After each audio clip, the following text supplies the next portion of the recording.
Hello, I'm Agnes, and today Henrik and myself will talk a bit about the Capes and Clips update and why we have split it into two releases. And we hope that we will be able to clarify some things around the split as well. So the Capes and Clips update will be released in two different parts. So one is a summer release and the other one is a holiday release. So that one will be released end of this year.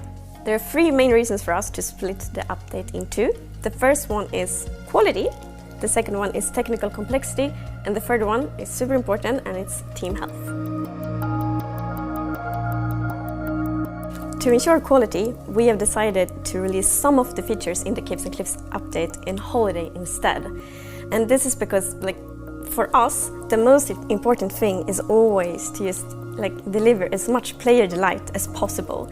And we have realized that if we don't release some of the features, the more complex features in holiday, there's a risk that they will not be in a good enough quality, and then it will just not be an as great experience. And of course we always want to just provide you with the best possible experience.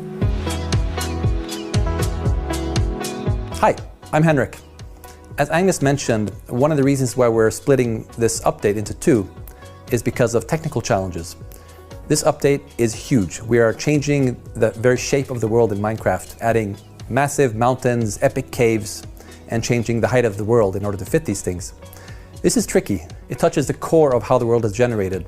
It's also tricky for performance reasons because there's just more going on when the world is higher. So we've decided that we don't want to rush this. We want to make sure that we give this the time it deserves, while at the same time we realize that there's a bunch of features that don't involve changing the way the world is generated. So we decided to split it and put those parts in the summer update, and then put the world generation parts in the holiday update. Team health is something that's very important for us. With the Capes and Clips update, we realized if we're gonna release all the features in the summer, we would have to crunch a lot, and we shouldn't. And we don't want to force anyone to work overtime. We also want to acknowledge that we all are living in a pandemic right now, and we know that many have been affected by that. So it's much better to make sure that the team feel as good as possible and are as happy as possible, because then we can be happy and be creative and create a good game. So how exactly are we going to split the features across the two updates? In the first update for the summer, we're going to focus on the blocks and the mobs, and not so much world generation. So blocks would include biome blocks such as drip leaf, pointed dripstone, glowberries, and some building blocks such as deep slate, etc. And mobs will include the axolotl and the goat and the glow squid. Most of the world generation is in part 2, but there'll be a little bit in part 1 as well, such as generation of copper, geodes, things like that. The second part is all about world generation. So that's where you'll find, for the holiday update, the new caves, the new mountains, and the new world height, as well as the actual placement of the biomes.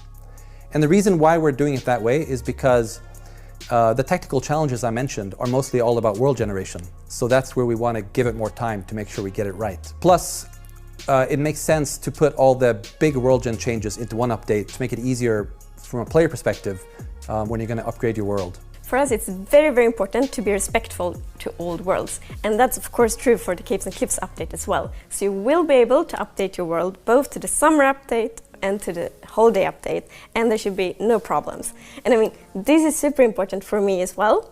I think my world is more than 10 years old, and I will get so upset if I couldn't play on it. So yeah, definitely you will be able to play on your old worlds, and you will be able to continue to play on them for many, many more years. Regarding testing holiday features in the snapshots and betas, so that is still possible. However, we have turned them off. The default is that they are turned off, but you can turn them on so you can continue to test them and provide feedback for us, because we want to continue to get feedback, because we will continue to develop these so we can release them in the holiday. So you can read in the description of the video how you turn those features on in the snapshots and betas. So there is one feature that is postponed even after the holiday release, and that's archaeology. And the reason is that archaeology is a complete new system, which is very exciting. but that means that we really want to give it the time it deserves so we can make it fun, inspiring, delightful and Minecrafty. So therefore, it's possible. When I was fiddling around with Dripleaf, tweaking it, I noticed that I couldn't stop playing with it, and I started calling in my kids and we were goofing around and laughing.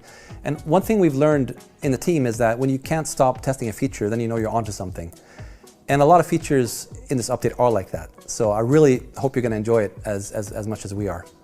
So the summer update is very focused on mobs and blocks, and I'm so happy that you actually will be able to get almost all the biome blocks in survival, even in the summer update. So myself, I'm already like, oh, it's okay, I'm gonna find a moss block and then I'm gonna boom it, so I get all the vegetation blocks from the lush caves, and then I can build, a park in my realm or a fancy garden. So yeah, I really hope that all of you also will be inspired by these blocks and mobs and will be able to just have a lot of fun and be very creative even during the summer. And we are very happy that we actually can release quite many of the features already in the summer, because we know that many of you have more time to play games in the summer, and then we want to be able to actually give you something new so you can have just extra fun when playing Minecraft in the summer as well. And we really hope that all of you are as excited as we are about the summer release, and that the wait for the holiday release is worth it. So yeah, thank you so much for watching, and yeah, see you soon.